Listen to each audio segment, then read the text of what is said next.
Assalamualaikum warahmatullahi wabarakatuh. Perkenalkan, nama saya Kanaya Kalista dari kelas 12 MIPA 2 SMA Negeri 3 Kabupaten Tangerang. Tujuan saya membuat video ini adalah untuk memenuhi tugas ujian praktik Bahasa Indonesia yang dibimbing oleh Bapak Rizky Hidayatullah Nur Hikmat SPD tentang materi teks artikel. Sejarah pembangunan Jalan Raya Pos dari Anyar sampai Panarukan di era Dendels ramai menjadi perbincangan warganet. Narasi sejarah yang menyebut jalan raya itu dibangun lewat sistem kerja paksa dibantah. Dendels disebut telah membayar upah kerja untuk proses pembangunan jalan raya itu. Keramaian soal Jalan Anyar Panarukan bermula dari akun Twitter. Akun tersebut membenarkan pertanyaan soal upah para pekerja jalan yang kerap disebut tol pertama di Indonesia itu. Lantas, apakah Dendels memang sudah membayar upah pekerja untuk jalan raya pos? Sejarawan dari Lembaga Ilmu Pengetahuan Indonesia (LIPI), Asfi Warman Adam, membenarkan pernyataan tersebut. Dia mengatakan soal proses pembangunan jalan raya pos era Dendels ini sudah diteliti oleh sejarawan Joko Marihandono. Sementara itu, dikutip dari situs laman Dinas Bina Marga dan Penataan Ruang Provinsi Jawa Barat, Herman Willem Dendels.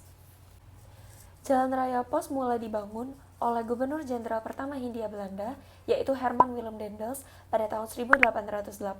Demi kelancaran menjalankan tugasnya di Pulau Jawa, Dendels membangun Jalan Raya Pos mulai dari Anyar di ujung barat Jawa Barat hingga ke Panarukan di ujung timur Jawa Timur, kira-kira 1000 km. Tidak banyak arsip ditemukan mengetahui besarnya dana yang dikeluarkan dalam pembentukan Jalan Raya Pos yang jaraknya 1000 km ini. Pemerintah Dendels kala itu hanya menyediakan dana sebesar Rp30.000 yang dalam pelaksanaannya habis digunakan untuk membangun jalan rute Batavia-Buitenzorg atau Jakarta-Bogor. Sementara pembangunan rute Buitenzorg sampai ke Kandang Haur di barat Cirebon digunakan uang kertas kredit yang dikeluarkan Dendels. Dalam pembangunan tahap pertama rute jalan Buitenzorg Kandang Haur yang medannya cukup berat ini, para pekerja diberikan uang sebesar Rp4 sebulan ditambah dengan 4 gantang dan garam. Uang ini diberikan kepada para bupati yang memimpin pekerja proyek ini.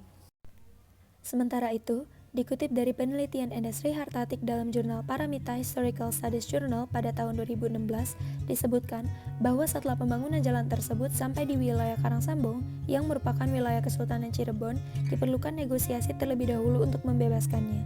Selain itu, keuangan tidak cukup untuk membayar upah pekerja jalan serta perbaikan jalan tersebut. Karena adanya kesulitan dana, Dendels mengumpulkan semua penguasa, termasuk para bupati yang berada di wilayah Jawa Tengah dan Jawa Timur, pada tanggal 25 Mei 1808 di Rumah Dinas Residen Semarang di Jalan Bojong untuk meneruskan rencana pembangunan jalan raya dari Cirebon hingga Surabaya. Kesulitan yang dialami tersebut membuat pemerintah kolonial memberikan hak penuh pembangunan jalan raya pos tersebut diserahkan kepada para penguasa pribumi dengan menggunakan tenaga kerja wajib atau Herrendienst. Inilah sistem kerja paksa itu. Sehingga bisa dikatakan bahwa pemerintahan Dendels memang sempat mengeluarkan upah pekerja untuk pembangunan jalan raya pos. Namun, sistem kerja paksa juga diterapkan oleh Dendels ketika anggaran untuk membangun jalan ini tak lagi mencukupi. Demikian materi yang dapat saya sampaikan, kurang dan kurangnya mohon maaf. Wassalamualaikum warahmatullahi wabarakatuh.